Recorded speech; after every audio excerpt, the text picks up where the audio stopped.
I was born in 1941, get it right, and I will be 76 on the 21st of January. I'm an Aquarian. I just make being an Aquarian by one day. Now, you did drag when you were very young in the school pantomime and at home. No, it wasn't in a school pantomime. Get it right.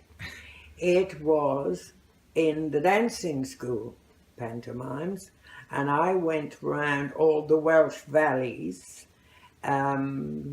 entertaining audience and raising money, funnily enough, for the YWCA.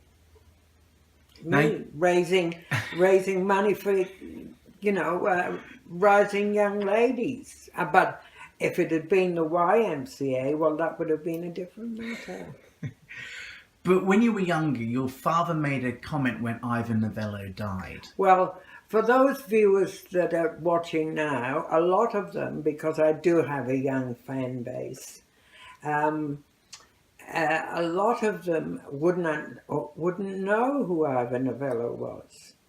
But Ivan Novello was the same vintage as Noel Coward, right? And he used to always direct musicals in the West End of London, and he was a millionaire at 18 because he wrote the famous World War I song called Keep the Home Fires Burning. And he made a zillion, and he was a millionaire about 18. And he was gay, wasn't he? I'm getting to that. Well, in his all his West End productions, Dear Ivor, as everybody called him, he used to direct melodrama musicals, and he'd always play the lead.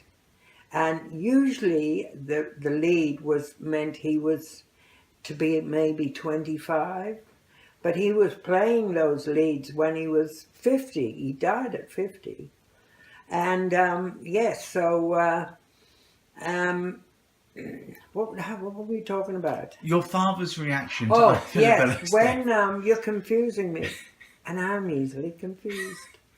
Anyway, my father, I remember when Ivan Novello died, and my father was reading the newspaper, and he showed my mother that Ivan Novello had died, and Ivan Novello, being Welsh, was very well known in Wales, and especially South Wales, because he was born in Cardiff, I do believe. Anyway, my father remarked to my mother, oh, he was one of those. And I was about 12 at the time, and I thought, I wonder what one of those is, And then as I grew up and knew about gay and everything like that, I realized what my father was talking about. And when did you actually come out to both your parents? Oh, I didn't come out. Well, my parents knew because I used to drag up at our Christmas parties and mime to maybe a Rosemary Clooney number. How old were you? Oh, goodness me. How old do you have to be to put off rock on? Any age you wish. Any age you wish. Was it you were about Drag 12? has no limits. What, darling? You were about 12, weren't you? I was about 12, 14, and I was the party trick at our Christmas party on Christmas night, because we had quite a large family. The trick was all the furniture was pushed back and everybody'd sit down and watch. And I'd make a big entrance onto the carpet and do I'd lip sync to whoever was popular at the time. So when did you actually come out? I never came out till I actually said the word gay. No, it wasn't gay in those days. It was queer, I think. And I told my father, because there was a bit of an argument at home, and I told my father, and he said, well, we always knew that, your mother and I. And Mum came into the room and Dad said, we knew that, didn't we? And she said, oh yes, and off she fluttered, you know. I don't think she really liked the thought of her son being gay. Although she did come and see you perform in Les Oh, Girls. she came to see me perform in Les Girls. I brought her out to Australia twice. She came out 3 times.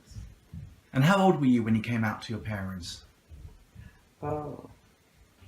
Well, I'd been out in Australia and then I came back on a visit and from Les Girls, and I would have been about 24. So this would be the mid-late 1960s. It was about 65, 66, something like that. And what advice do you have for young people now wanting, or of any age, wanting to come out? Well, it depends where they live. You know, if they're in a one-horse town, it's very difficult to come out because you get bullied at school and it gets to you. And I honestly think, now I'm saying this, people won't agree, I think that homophobia starts in the home.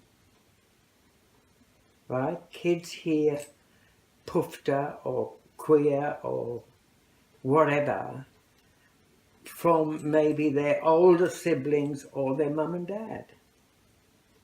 And that's when they're scared to come out to, you know, because they get bullied at school, which I was, you know, punched in the back and all of that shit, you know. Anything you'd like to add, Stan? No, not really.